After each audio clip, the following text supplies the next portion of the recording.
Look who's here on our set right now. We've Look got who it is. none other than the NFL insider on Fox Sports. He's also the main broadcaster and analyst from on the Bellator circuit right now, and his Merging Vets and Players organization for transitioning members of the military and the National Football League. Vetsandplayers.org is the stuff from heaven. Good to see you. Thank you, brother. Always, Jay man. Glazer. All right, before we get into all the Glazer life and world of Bellator and MVP. Why would... Wait, real quick. Yeah. Last time I was on the show, Yes. I was wearing the Michael Strahan suit, and I think he promised you a whole wardrobe. Did that happen? He sent me some, what do we call it, athletic wear? Is that what, are you wearing athletic wear right now? He is so cheap. He sent some gear. I mean, He's look, so cheap. but if it's free, it's me. I'm fine That's with right. that. It's his. But, yes. but straight. See, Michael Strahan athletic wear. Exactly. Athleisure line, I believe we call it. Leisure line. The great Pardon thing me. is that I think the fact that I've come on the show now, Yes. showing off Michael Strahan's clothes, kind of makes me a supermodel if you think about it. I would totally agree with that assessment. By the way, I would not deny you that Thank you. status whatsoever. Thank you. And with Stray, I understand if he doesn't send me a suit, he is pick and change out of the couch cushion trying to make ends meet. Let me tell you something. He really is still picking change out of the couch cushion. I'm sure he is. Yes. So let's get into this thing with Amari Cooper. Yeah. Were you surprised? I know that you were talking about how I was the one who broke it 2 weeks ago that they were looking to trade him. And then John Gruden came out and said, I don't know where these reports are coming from, which is why I knew it was true. when you get The moment calls, he said that, I'm like, I'm golden. when you get calls from coaches and general managers saying that is false, you think that is... Oh, he didn't call me to tell me it was false. He said it to the media after it was false. Like I said, golden. Were you surprised, though, at the first round selection? So he was here's able what to get happened. from? When the teams they were talking to in the past, it was like a 2+, a player, 2+, another, whatever it was. And there was a lot of teams who were willing to give up a 2 for him. So the way kind of the game of telephone goes in this league is once you put a story out, then teams don't want to seem eager to that team, so they call middlemen, if you will, right? Because they call other people with information, because if they call that team, the Raiders, then it seems like they're too overeager and they could jack the price up. So they call and tell everybody what went down, that it was originally for a 2+, and then at the last second they changed it for a 1. Gruden wanted a 1. And I had several teams say, for a 2, we do it for a 2. But when you have several teams who say they're going to do it for a 2, that means in my mind, okay, somebody's going to get pushed into giving up a 1. Which all it takes is 1. It's all it takes. And then here's the thing. I know, is it steep? Time will tell. It's not steep if the guy ends up making 6 Pro Bowls for them. And it's not steep for the Raiders if the player they choose ends up being better than Amari Cooper. Exactly. Anytime that there's a draft choice related trade, anytime the draft is involved, you have to wait to see whether it was worth it or not. Yeah. No question about it. When the Jets traded an absurd amount of draft choices just to move up to 3 with the Indianapolis Colts this past year, and it sounded like a steep price to pay, but it winds up with them getting Sam Darnold, then... Well, the Eagles with Carson Wentz. That's another one Take too, it, right? Absolutely. Obviously. So we have to wait and see on that front. Understood. It does, though, smack a little bit of desperation right now for Dallas. Would you not agree on that front? Yeah, and there was other receivers that were being chopped to them. So Can you give me some names? I think Benjamin up in Buffalo, one of the Benjamins. Kelvin Benjamin up in or Travis. Well, it's a big difference I between know, it's the a two. huge difference. Oh man, who else? The receiver in Miami, Devontae was Parker. I think he's or Stills. No. Okay, Parker. Devontae, yeah. So that's why Who they else went ahead. is kind of being shopped around? Obviously, Demaryius Thomas's name is out there. But look, I think this will end up being the most active pre-trade deadline we've seen in a long time. And it's twofold. One, the Eagles wheeled and dealed their way to a Super Bowl title last year. And 2, the Khalil Mack trade. Because people were really in heavy on Khalil Mack with really high compensation, and obviously turned out well for the Bears. Beyond well for the Bears. So I think teams where they might have been afraid to make the teams in the past used to be like, I'm not going to call it because they're going to want too much. This is a wheeling and dealing market right now. That's not to say there'll be more trades than ever before, but we've already seen Carlos Hyde, right? Then we had yesterday's trade with Cooper. I think we're going to, I know from the GMs I talked to, they're this week saying, we're going to call everybody. We're going to burn up the phone lines. We're going to see if there's anything out there we can get. Jay Glazer here on the Rich Eisen Show. Is Patrick Peterson a real possibility to be moved? That's the game of telephone. So the Saints called or try to call the Cardinals for Peterson. Then word of that leaked out that the Saints called, but the game of telephone was like, it was the opposite. Like they were then shopping him. And Steve Keim is absolutely not. I've got this guy to a great contract. He's a young player, makes all these Pro Bowls, beloved here. I'm trying to build this franchise, not trade it away or tear it down. But it's almost like they didn't want to hear what he had to say. So more and more teams started calling. I mean, there's people in his division started calling. Did Peterson demand a trade? Best so you can tell. Then obviously I think he saw the writing, and then he is, reportedly asked to be shopped. Just because you asked out doesn't mean that's going to happen. It's not the NBA. I know it's not the NBA. It's like when your kid says to me, "Don't ever talk to me again." You don't take them literally. Sometimes they tell you to go clean your room. You sit and rant and throw a tantrum. You still got to clean your room. Well, the thing is that Cooper obviously for Dallas can take them from what they currently have and make them a Super Bowl contender. I'm talking about at the high end of their expectations for 2018, making them a contender, because that defense is ready to get some points on the board and they can win some games with that defense in Dallas. Patrick Peterson can take an already Super Bowl contender and put them on a podium picking confetti out of their hair. So exactly. So the number of people that must be blowing up Steve Keim's phone right now, I'm sure the Chiefs are doing it, the Patriots. Not only for him, but they're also calling about Chandler Jones. And Steve is going, why would I possibly trade Chandler Jones? Because they've got one win and they've got a rookie quarterback that's not winning any football games right now. But they got younger players who are starting. Patrick Peterson, Chandler Jones are not that old where the wheels are not falling off. But I had one coach who called me, and it's like dealing with like a bunch of kindergartners. He said, hey, when you talk to those Cardinals, why is he not willing to trade Patrick Peterson? I'm like, and I'm telling him why. And he goes, oh, just come on. I'm like, okay. By the way, I love it. A great negotiation. You got it. Come on. Jay Glazer here on the show. Schefter tells me the same thing. Ian Rappaport do. You guys, and information women as well. Josina Anderson, I'm sure I don't have any conversations with her. Everybody who does this, men, women, who do this for a living. You are basically you're like a part information person. You're part psychologist. We're information brokers. Yes, you're right. Psychologists. We're therapists. You're all right. Where they bounce their troubles off of you, but they're also maybe because they know you're talking to the other side too, and they're filling you with information or disinformation. Do you think that they're may be for them? For me, it's thank God I've been able to forge my career is based on loyalty. It's based on relationships. It's not based on scoops really. The scoops come with the relationships and come with the loyalty. So I don't get snowballed as much as anybody else. Plus, I threaten physical violence. Yeah, I like it. Do you have something over there, Chris Brockman, right in the middle of our conversation with Glazer here on the show? Yeah, right in the middle. Looks like the Giants are trading Eli Apple to the Saints. Do you have anything in your inbox on that? No, I do not have anything on my inbox about that. But that's an interesting one. Again, I know Sean has been really looking for a cornerback. I'm surprised about Eli Apple for him, though.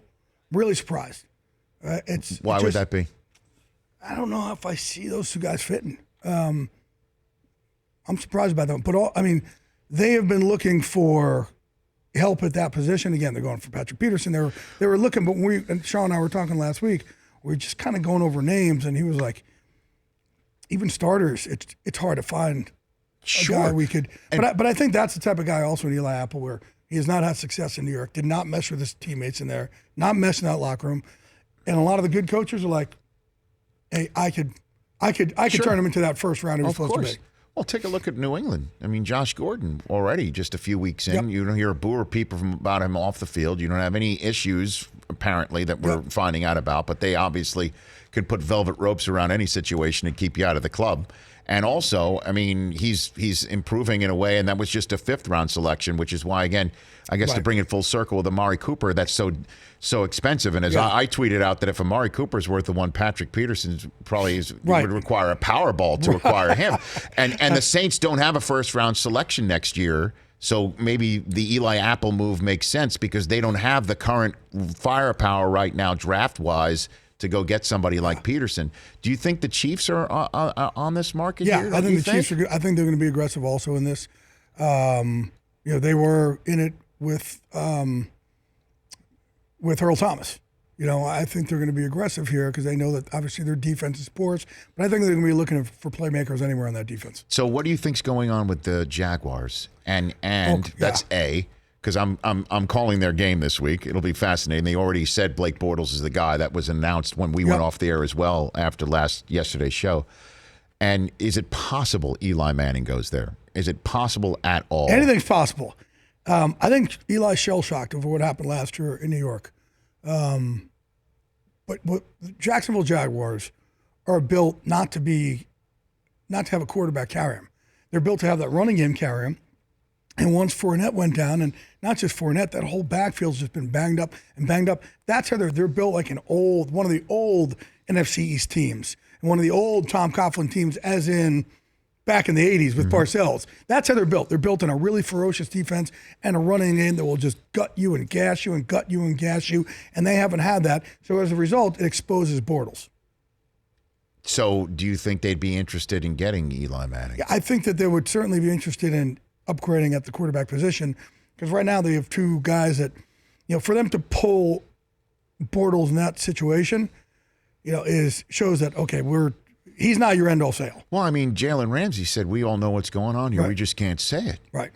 How in the world? But there's no other options there right now. But again, you could hide it when you have a really strong running game. There are options. There's always options. Yeah. You can, again, I don't know if Eli is the proper fit to go to Jacksonville just because Coughlin runs the team. I'm calling for Derek Carr, too, if I'm anything. That's what I was about to say because the calls are coming from within the house in Oakland right now, man.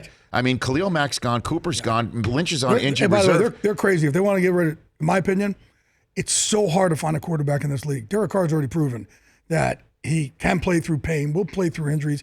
It can be a playoff caliber quarterback. We saw it a couple of years ago with the right coach and system. So you know that Derek Carr has been tweeting his head off this morning. You write for The Athletic. Your mailbag is on there right now. It is on there right now. Exactly, and we'll talk about that in a second. But one of your colleagues on The Athletic says that he's lost the locker room partially because he was seen on film crying when he was hurting himself in London. I don't have. I'm not going to question somebody else's reporting. Of course, especially on my team. So, right. I don't mean to put you in that position. I read it and I'm like, all right. Again, I have no idea. Because he tweeted out this morning in response to his brother Darren. Yeah. There's so many cars. Basically was tweeting about that story today, and he responded to Pro Football Talk as well, which picked up the Athletic story. Don't even waste your time with this, big bro. On the ground, I yelled, "Get me up, get me." Then I got to the sideline and yelled again, not one tear, not one time. There is the truth. People will click on it because it sounds crazy, but stop playing with me. And Derek was responding again to his brother Darren, putting on Twitter all of the injuries. He had another one too. Say it again? He had another one also. That was pretty strong. Yeah, another one saying that I'm a Raider, and that's great. But that's great. But I'm a Raider. It's not a popular thing to be a Raider right now, but I am, and I love it. And we've got the tweet on the screen right now, and folks can go to Derek Carr, QB, right now to see all of his tweets. But I saw the writing on the wall once Khalil Mack was gone, that if through just 1 month of the season, Gruden doesn't like Derek Carr, that's going to be the awkward moment when he goes to Mark Davis and says, "Hey, Mark, I know I'm on the hook with you for $90 more million bucks. Right. So this is what I'm thinking. Try and stop me." I'm sure he wouldn't say it that way, but that's the leverage that the conversations have. But hey, Mark, guess what? That quarterback who took up so much of our cap, so we couldn't pay Khalil Mack, so we had to trade him. I don't want that quarterback now, too. Yeah, I don't really get what John that's is coming, doing isn't out there. it? Isn't that coming? Wouldn't you think? I can't predict anything that John's going to do because it's so far. Even Khalil Mack, Khalil really didn't have any leverage except to say, "No, I don't want to play for you." So that was it. And Gruden's like, he didn't want to come here. He's out. It's like I said before. It's like when your kid tells you, "Don't ever talk to me again." It's like John took him seriously. Okay, I won't talk to you again. Like, no, Here's their suitcase. That's the front door. He didn't even call him. They didn't even call. Nothing. And they cut negotiations off. So the Raiders gave an offer. Matt came back with an offer, and then the Raiders said, "That's it. All talks are off." Like that. It's negotiations. That's it. It's not You don't have a first take it or leave it offer. It's not what happens. And then you realize how miserable life could be without a pass rusher. And what's happening with Le'Veon Bell before we put a ribbon on this whole? Le'Veon, it was funny on Fox NFL Sunday this week. Kurt Menefee asked me the question, what's going on with Le'Veon Bell? And I said, Kurt, you know when Le'Veon's coming in? He said, no, Jay. When? I said, no, I'm asking you. Do you know when he's coming in? Because nobody knows. Every time we see a report that he's going to show up at a certain time, it doesn't happen. What I can tell you, and I reported this on Fox on Sunday, is the two sides finally had discussions last week. But what the discussions were is the Raiders, they want a 2-week roster exemption. You mean the Steelers? The Steelers. Steelers. Right. Yeah, it's all good. Steelers, I've been hitting the head a lot. The Steelers have a 2-week roster exemption and don't want to pay him, don't have to pay him for that 2-week roster exemption. Le'Veon Bell has to sign off on that before he comes in and signs his franchise tender. They can't really get going until they agree to terms on this 2-week period. Now, that's not to say that they can turn around after 2 days and go, okay, we're putting you on the active roster, we'll pay you. But right now, they don't want to pay him for these 2 weeks. They've dug their heels in so deep. So, just again, for everyone to understand out there, so he has to come in by week 11 in order to be the free agent that he wants to be. No. He does not. No. He's already accrued enough seasons. Okay, so he doesn't have to play at all this year. No. When I understand, he doesn't have to go. So I think that was, I may be wrong. I was just explaining to me the other day, he already has enough seasons to be a free agent. To walk. All right, so let's just say, so in other words, he wants to come in and play, but the Steelers, let's just say Le'Veon Bell says, I want to come in and play. They will basically say, you have pissed us off so much, we're going to just sit you for 2 weeks. If they choose Period. to. Right. They may. Well, James Conner's playing his head off. off. But they may not. But even when he does come back in there, I don't think the players in there want it to just be handed over, taken away from James Conner either. This has been best reality show in the world. Has this been off the charts? By best the way, reality show ever. Also this morning, Chad Kelly was arrested. In Denver? Yeah, for criminal trespassing. Oh my gosh! At 1:15 a.m. this morning. Go ahead and ask the poll question of Glaze before we take a break. Which NFL team, Glaze, is in the most disarray? Cardinals, Cowboys, Giants, Raiders. Raiders. You didn't stutter. Absolutely. How are they in disarray if Gruden's acquiring all these he's got 3 first-round draft choices right now, and this is all based on him seeing the roster and saying, this is not what I want. I want to get rid of them all. He's clearing a bunch of money off the books. He is burning it down to the ground and starting to build it up in the name and face of Gruden. Well, it's disarray because obviously there's disconnect between him and his general manager. That's bad. It's disarray because you got rid of one of the best pass rushers in the NFL and then openly complained that you can't find pass rushers in this league. And the reason why they got rid of the pass rushers is because they didn't want to pay him. Right. And the reason why they couldn't pay him is because there's a quarterback taking up so much spot. No, but that's not true. No? There's ways to do things, man. There's ways to manipulate the cap to do a lot in this league. What's the current poll results right now? 41% Raiders, 37% Giants. See, here's the thing with the Giants. What people got to remember is there's a reason why they had the second pick in the draft last year. They were a mess. And they thought, okay, we're bringing a left tackle, we draft a good left guard, and we got Saquon Barkley, the new coach. All our problems are going to be erased. That's not it. They got to rebuild that locker room, the energy in that locker room. They got a ways to go. Anytime Belichick lets somebody go, you got to wonder why. Yep. Because Solder he is not. Yeah, but sometimes he thinks also, like with Chandler Jones, he thinks, well, it's my system. That's true, too. Yeah. That's true, too. It's not always the case. They could use Chandler Jones. Check out The Glaze right now on theathletic.com, and we read it all the time. Right now, Jay Glazer's mailbag is on The Athletic right now, and you can go there, check out him, check out all of the great sports writing. Ken Rosenthal, Seth Davis is there as well. There are no pop-up ads. It's all about the content, and the best part about this is theathletic.com/Rich Eisen. Go there right now and subscribe. You get 40% off your first year subscription. We all love the Athletic. So does Glaze. Subscribe today, theathletic.com/Rich Eisen. We're back with a little bit more National Football League information, and we'll talk about this incredible organization that Jay Glazer has built and is flourishing to help all the folks out there who may know somebody in the member of the military that needs some help transitioning from the world of the military to the civilian life. Jay Glazer, more on that in a moment. Thank you, my friend. Jay Glazer, spending a little bit more time with him right here. Let's talk about mergingvetsandplayers.org. And again, this is an organization where you saw football players have a tough time transitioning after their careers, and obviously members of the military with whom you're friends having trouble transitioning to civilian life as well. So we're just trying to, put these two groups together, and we're trying to really, it's more of a mental health group than anything else.